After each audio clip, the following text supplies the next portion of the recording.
ano dito mga seashells dito Ay, asan na ba si Juby? Jubita! Halika dito, tulungan mo. Makuha tayo ng seashells, iulam natin. Kasi konti pa lang nakuha ko. Jubita!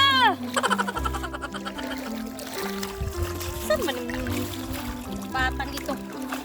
Jubita! Ikaw ba talaga? Kapisti ka talaga. Ako mo yung nagawag dito. Manguha tayo ng seashells. Dali, dali. Ano yung ginagawa mo? Puro cellphone ka, puro cellphone. Mangunguha tayo ng ulam natin. Tara na, dali na kayo. Hapon na. Bilis.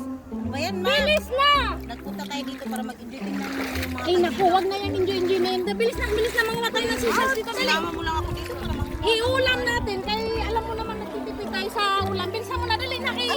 Para may marami tayong makuha. Tingnan mo yun mga kaibigan ko kasi sa Dali na. Huwag ka mag-inap. Bilisan mo na, dali na.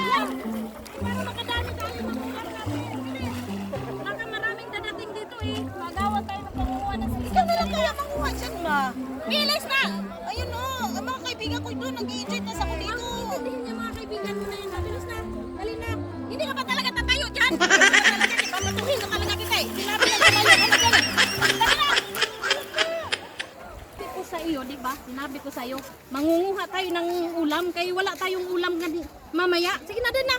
Kung alam ko lang man na ganito ang gagawin natin dito, Dili. hindi na ako Di ba? Napaka-arte mo. Napaka-arte mo. Tara na. Akala ko mag-aano tayo dito, magsiswimming, yun pala mangunguha lang ng shell. Pagkakataon na nga natin to dahil may ulam dito. Bilis na. Na lang eh, ano ba naman to si mama? Ayun mag-ina, wala kang ginawa kundi mag-away. Ate! Bakit ba? Naglaro. Away mo na naman siya. Ay, puro kartihan kasi yan. Para pangulam na nga namin ito. Ganyan talaga dalaga, maarte. Anong Marte? Huwag mong kakampihan yung pamangkin mo na yan ha. Tigilan mo. Tara, tara na. Dali na. Gusto niya makuha ako ng mga shell. Ano naman yan? Nasa park, nasa